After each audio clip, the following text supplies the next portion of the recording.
네, 다음으로 전기 운전 설비 하겠습니다. 전기 운전 설비를 하면은 전기철도가 운전하는데 필요한 설비, 전기를 공급하는 급전 설비, 전기를 받는 집전 설비, 그리고 우리가 전기 여기 그림에도 있지만은 뭐 이런 귀선, 전기가 공급되었다가 돌아가는 귀선 이런 것들, 그리고 전기에서 굉장히 또 전기철도에서 중요한 것 중 하나가 전식입니다. 전기 부식, 이런 부분에 대해서 여기 전기 운전 설비에서 한번 공부를 해보도록 하겠습니다.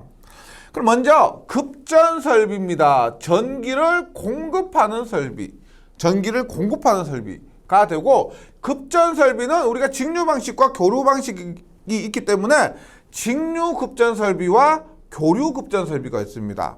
그럼 먼저 직류 급전 설비의 종류를 보면은 직류 급전 설비는 세 가지가 있습니다. 가공 단선식, 그 다음에 가공 복선식, 그 다음에 제3궤조 방식이 있습니다. 그림에서 명확히 차이가 나는데요. 일단 가장 일반적인 것은 어떤 방식이냐? 가장 일반적인 것은 이 가공 단선식입니다. 보세요. 가공, 하늘에 공중에 선이 하나라는 겁니다.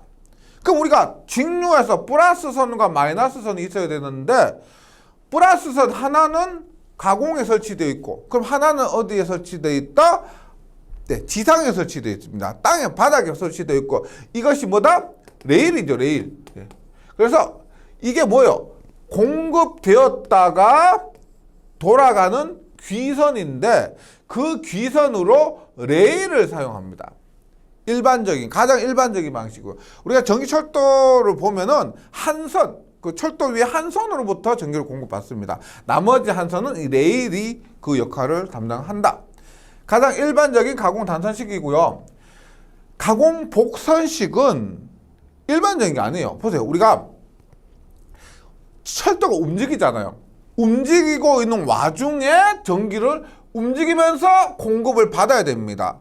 그러다 보니까 불안하다는 거죠. 근데 한 선으로부터 공급받는 것도 불안한데, 이거 보세요. 가공 복선이에요. 두 선으로부터 움직이면서 두 선으로부터 공급을 받습니다. 그러니까 굉장히 더 불안한 거죠. 그리고 가공 복선식, 이름에서 알 수 있지만은 가공에 두 선, 플러스 마이너스 선이 두 가닥이 있는 겁니다. 불안해요.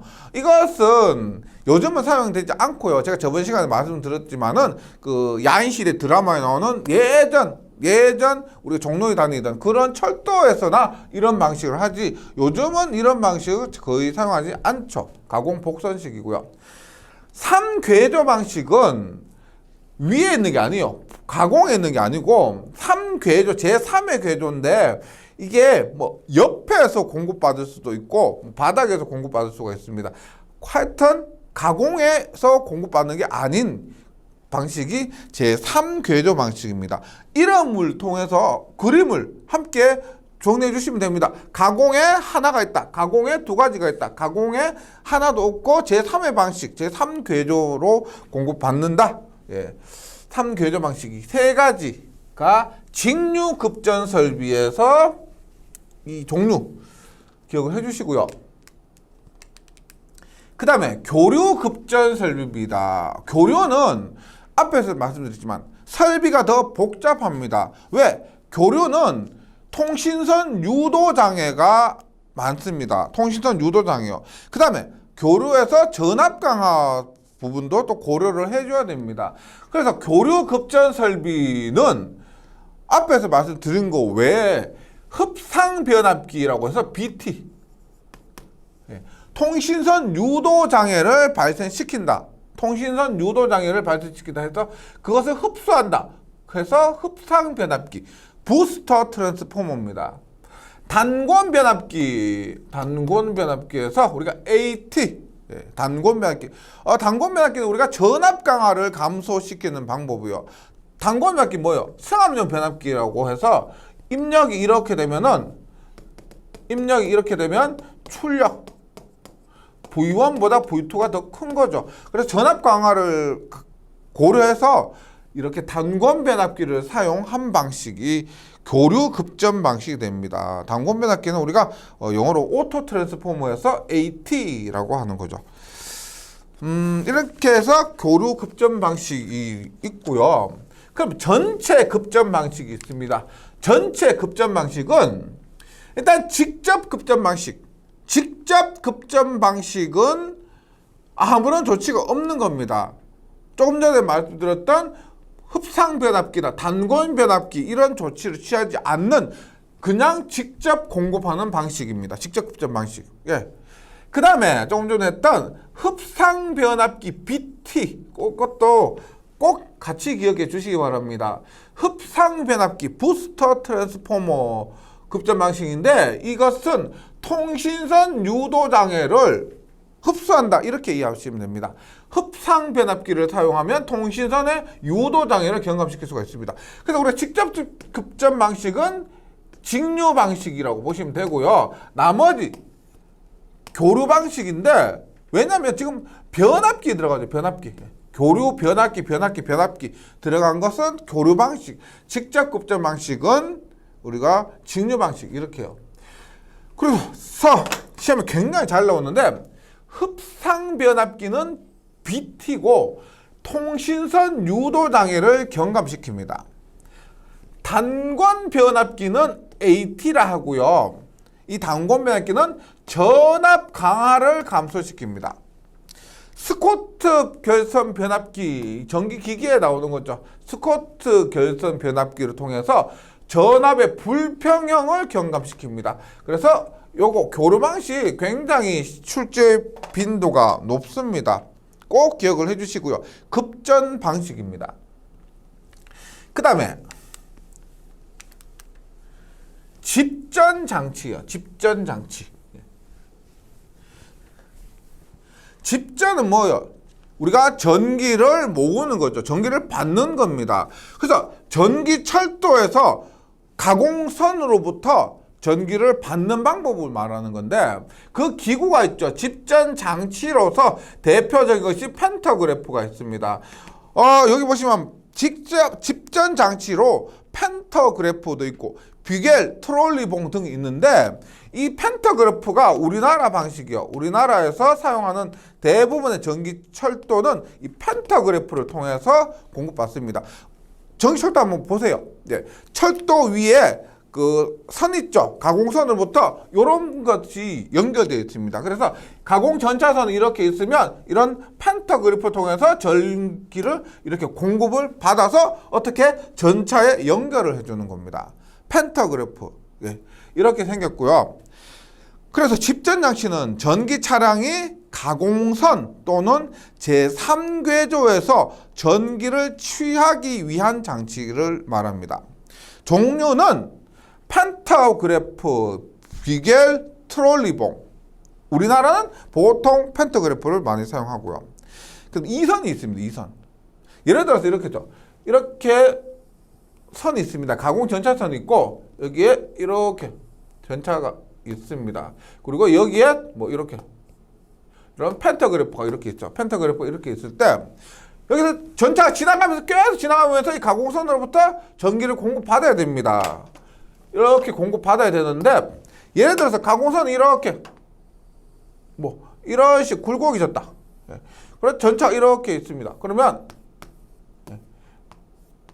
이렇게 했는데 얘가 스프링 같은 것이 달려있죠. 스프링이 달려있지만은 이게 굴곡이 좀 심하다면 이러한 부분에서 전기 공급이 안 되는 순간도 있을 겁니다. 혹은 이탈하는 순간이 있을 거예요. 펜터그래프 등이. 그런 것들을 우리가 이선율이라고 합니다. 이선이라고 합니다. 이선보다 주행 중에 집전장치 이런 펜터그래프와 트롤리선, 가공 전차선이 접속이 떨어지는 것을 이선이라 하고요.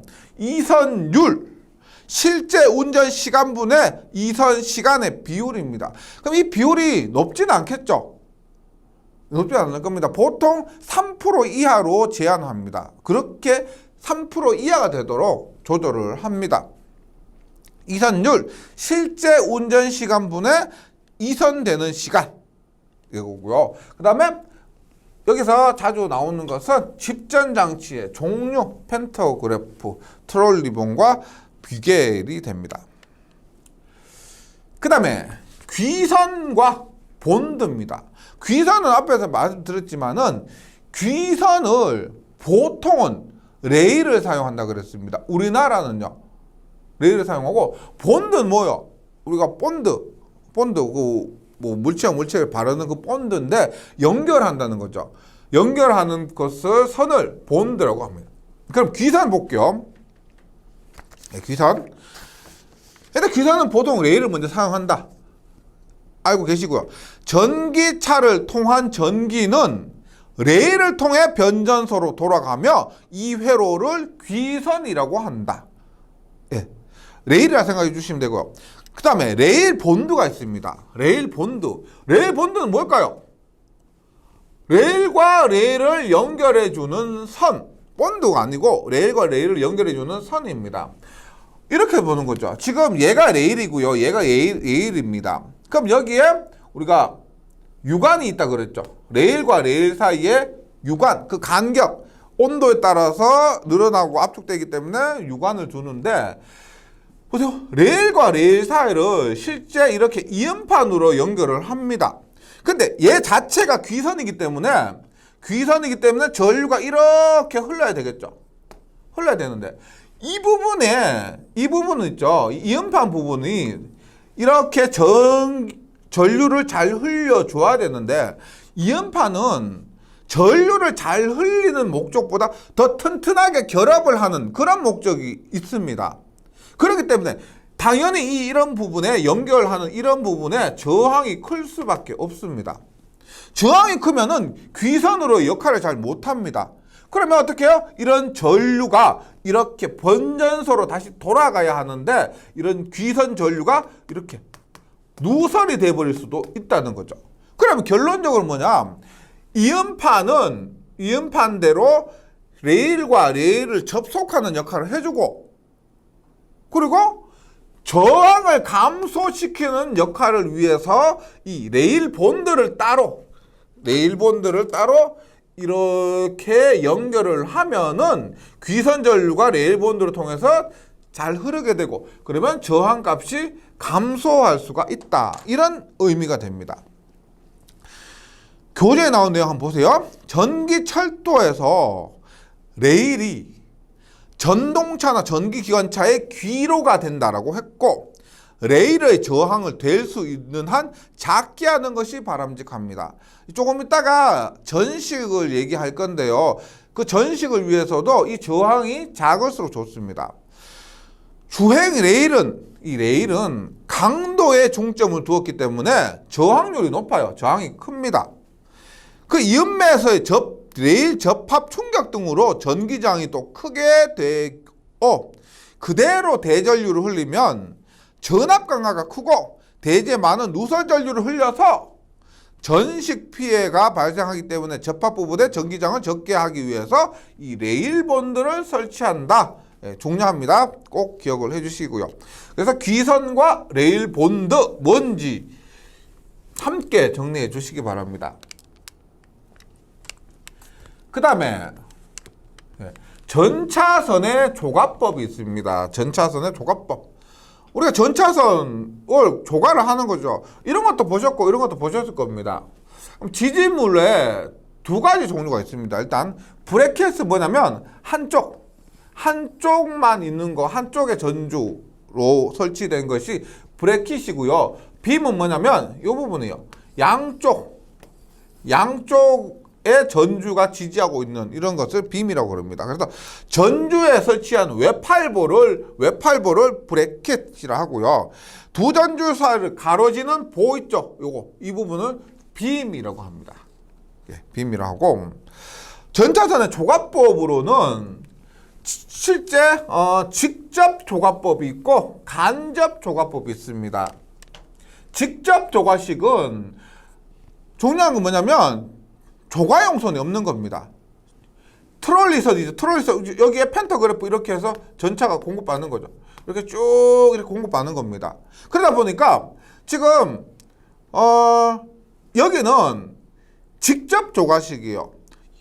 보통 여기에 조가용선이 있고 행거를 거는 간접 조가식, 뭐 우리가 커티너리 방식에 비해서 직접 조가식은 그림상으로 조가선이 없습니다. 그 조가용선이 없는 거예요. 이게 직접 조가식입니다.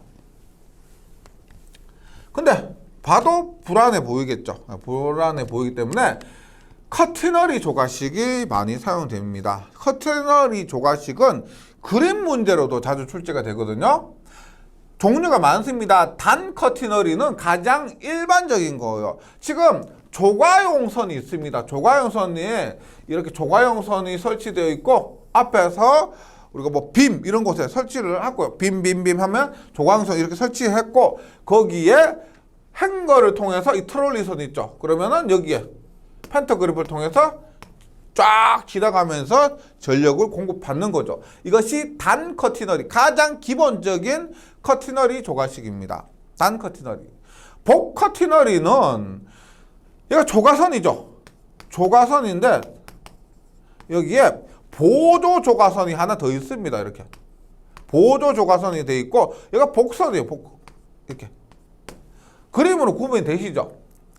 단 커티너리에 비해서 보조 조가선이 설치된 것이 복 커티너리입니다.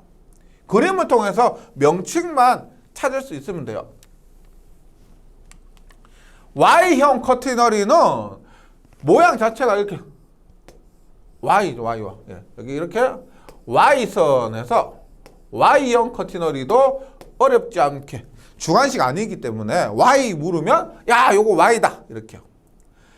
근데 합성 컴파운드 커티너리는 합성 컴파운드는 우리가 앞에서 여기 2번에서 복 커티너리하고 보세요. 복 커티너리하고 비교하면 복 커티너리에서 여기 합성 소자만 추가된 겁니다. 합성 소자 추가되어서 합성 컴파운드 커티너리.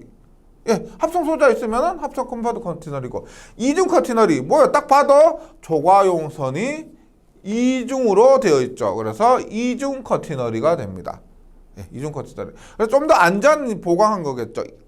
조가용선은 이중으로 했기 때문에 이중에서 하나의 트롤리선을 지탱하고 있기 때문에 더 안전할 겁니다.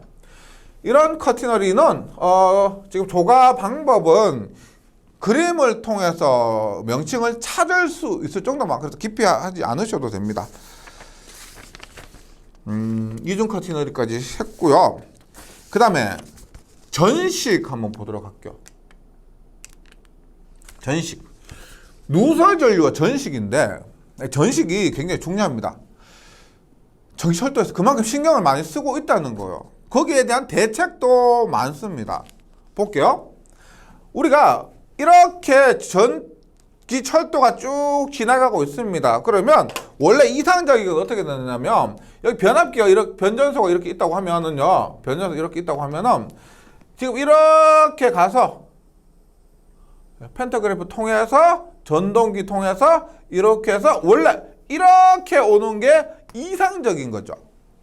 그런데 앞에서 했지만 레일본드 할 때도 했지만은 이렇게 가야 이상적인 건데 이 레일 부분의 저항이 크거나 어떤 절연이 잘 돼, 땅 대지와 절연이 잘 되어 있지 않으면 만약 예를 들어서 100A가 이렇게 흘렀으면 100A가 가야 되는데 레일로 99A가 흘러요. 그러면 나머지 1A가 이렇게 대지로 뭐다? 1A는 뭐요?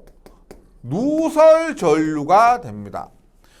아이고 누설 전류 1A 정도는 어떻냐라고 생각할 수가 있지만은 이게 평소에는 괜찮아요. 평소에는 괜찮은데 이런 철도 레일과 함께 이런 지중 매설체가 있으면 지중 매설체 뭐 예를 들어서 뭐 통신선이 될 수도 있고 그다음에 뭐 수도관 이런 것들이 될 수도 있고 지중에 매설된 금속체가 있으면은 지금 직류죠. 직류. 교류가 아니고 직류에서 어떻게 이런 누설 전류가 흐르게 되면은 부식이 발생하는 거예요. 부식. 전기 부식. 녹슨다는 거죠. 부식이 발생하면 어떻게 돼요? 만약 수도관에 녹이 쓴다 그러면 더 녹수다 보면은 수도관 뭐 터질 수도 있을 것이고 녹으니까 당연히 안 좋은 겁니다. 이런 것들을 방지를 해야 되는 거죠. 일단 누설 전류에 의해서 부식이 발생하는 것을 우리가 전식이라고 합니다. 교재를 한번 볼게요. 누설 전류와 전식이, 누설 전류가 흐르면 전해 작용이 일어나 전류가 유출하는 쪽에 전극이 전식을 받으며, 유출하는 쪽입니다. 뭐 레일이라면 유출되는 이런 부분이고 유출되는 쪽에서 전식이 받고요. 여기에서도 보세요. 지금 누설 전류 어떻게 돼요? 누설 전류가 이렇게 왔으니까 금속 매설체를 통해서 이렇게 해서 다시 이렇게 돌아가겠죠. 네. 그럼 이런 유출되는 부분에서 전식이 발생한다는 겁니다. 유입되는 것이 아니고 유출되는 부분에서 전식을 받으며, 이 부분에 지중관로가 있을 때 지중관로도 전식에 의해서 손상을 받게 됩니다. 네. 그러니까 누설 전류가 원래 흐르면 안 되는데 레일 자체 저항이 크거나 절연이 제대로 되어 있지 않으면 이렇게 누설 전류 흘러서 누설 전류가 지중관로를 타고 다시 변전소 이런 곳으로 땅 속에서 이렇게 돌아간다는 겁니다. 이러해서 전식이 발생하는데, 그때 발생하는 전식량이 있습니다. 전식량 M은 ZIT.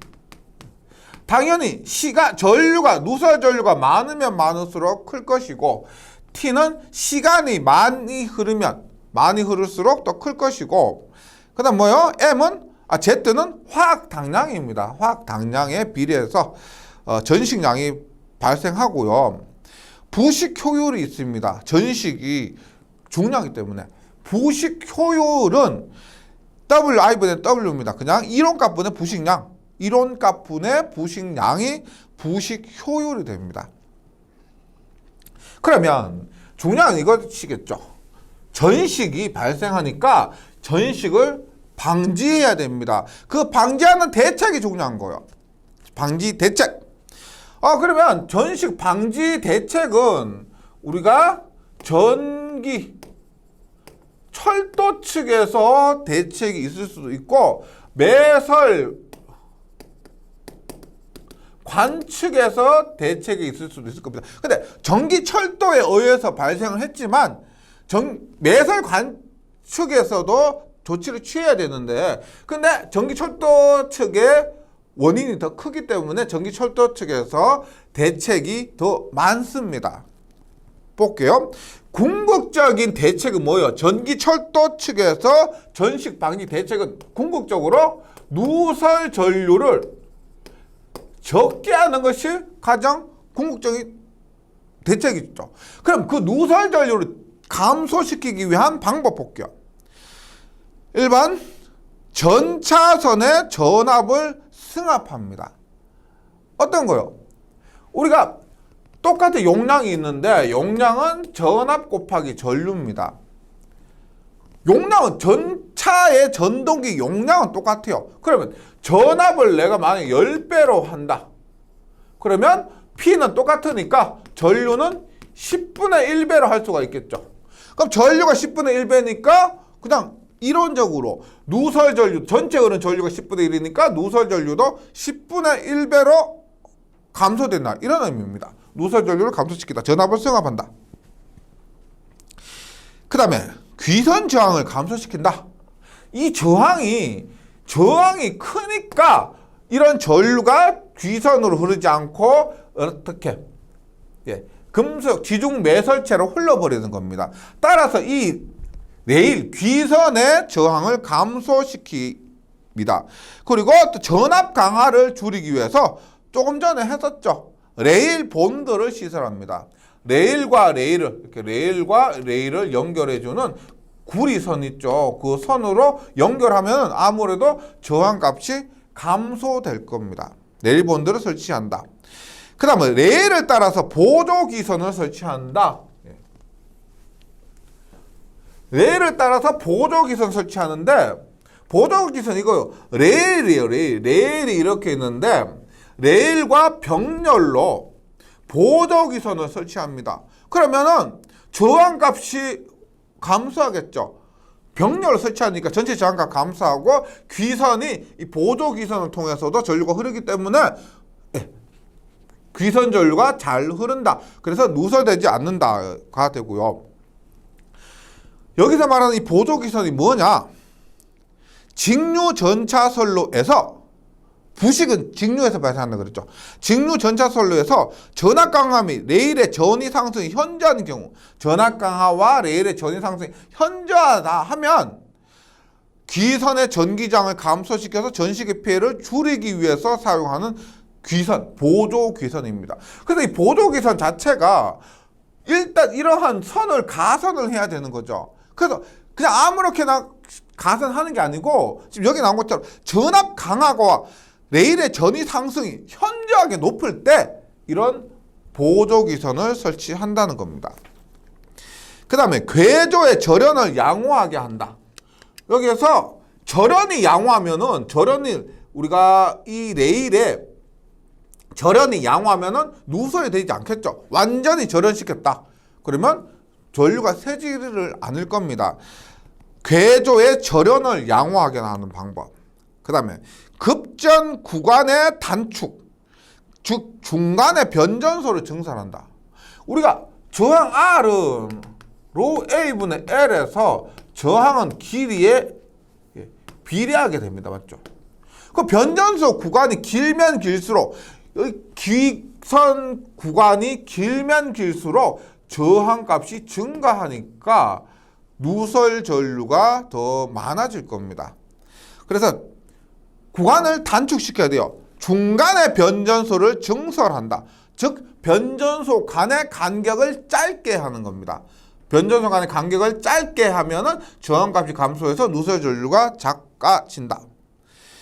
그래서 귀선의 극성을 정기적으로 변환하는 방법이 있고요. 귀선의 극성을 정기적으로 변환하는 방법이고, 우리 보통 귀선을 부극 있죠. 전극이 아니고 부극으로 해줍니다.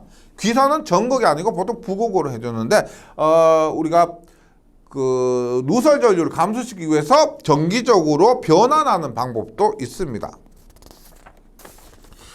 그 다음에 매설 관측의 시설입니다. 매설 관측. 관측에서는 어떻게 하느냐? 배류법이 있습니다. 배수는 뭐예요? 물을 뺀다. 물을 빼는 것을 배수라고 그러죠. 배류는 뭐예요? 전류를 뺀다는 겁니다. 그 전류를 빼는 방법이 강제 배류가 있고요. 선택 배류가 있습니다. 이렇게 보시면 돼요. 우리가 금속 매설체에서 이렇게 해서 원래 어떻게 해요? 금속 매설체에서 레일로 이렇게 토양, 땅 속에서 이렇게 흘러 들어가죠. 땅 속에서 흘러 들어가는데 여기 지중 금속체와 레일 사이에 선택 배류기를 설치하는 겁니다. 선택 배류기를 설치하는데 이렇게 하면은 선택 배류기로 흐르는 전류가 있고 누설 전류가 있고 그 다음에 이렇게 대지를 통해서 흐르는 누설 전류가 있을 겁니다. 하여튼 이런 것을 통해서 우리가 이런 부분에 우리가 전류가 유출되는 부분에서 부식이 발생한다 그랬죠. 그래서 유출되는 부분에 선택 배류기를 설치하면은 그 부식이 더 감소할 수가 있습니다. 강제 배류법이요. 강제 배류법은 이렇게 되는 것 없이 전체 교류 전원까지 설치해야 됩니다. 교류 전원까지 설치를 해서 이런 정류 회로를 설치해서 전체 전류를 모두 레일로 강제로 보낸다. 강제로 뺀다. 전류를 흘려보낸다. 이렇게 이해하시면 되겠습니다. 그래서 배류법 한번 볼게요. 매설 금속체에서 흙으로 직접 유출되는 이런 흙으로 유출되는 거 있죠. 흙으로 직접 유출되는 부분에 부식 전식이 발생했기 때문에 이 부분에 유출되는 전류를 적게 하는 겁니다. 그것을 선택 배류법, 좀 더 강하게 한다면 강제 배류법. 근데 강제 배류법은 이 교류 전원이 필요할 만큼 좀 복잡하죠. 그래서 선택 배류법으로 안 되면 강제 배류법으로 한다. 이렇게 하고요. 두 번째, 매설 금속체와 대지와 전련 또는 차폐하는 방법. 유출할 때 전식이 발생하기 때문에 이 금속체를 대지로부터 절연, 차폐해버리면 유출이 안 되죠. 그래서 전식을 방지할 수가 있다. 그 다음에 마지막으로 저전위 금속을 접속하는 겁니다. 철, 납 등의 매설 금속보다 표준 단극 전위치가 더 낮은 아연이죠. 아연. Z는 아연, 알루미늄, 마그네슘 등의 금속을 부근에 매설하고 양단자간을 전련도체로 접속을 하면은 매설 관측에 누설 전류, 그러니까 전식 방지법이 됩니다. 여기서는 그냥 저전위 금속의 접속 기억해 주시고요. 그래서 매설 관측에서 전식 방지법 하면은 그냥 복잡하기가 안 하셔도 됩니다. 선택 배류법이나 강제 배류법, 즉 배류법, 그리고 매설 금속체를 대지와 절연, 차폐, 그리고 저전위 금속의 접속, 이 세 가지 딱 결과적으로만 기억을 해주시면 되겠습니다. 네, 이번 시간에는 여기까지 하고요. 뭐 계산 문제는 거의 없고 암기해야 될 문제가 많죠. 근데 암기해야 될 부분도 문제와 함께 확인하면서 반복해 나가시면은 할만하다 생각이 드실 겁니다. 저는 다음 시간에 다시 뵙도록 하겠습니다. 수고하셨습니다.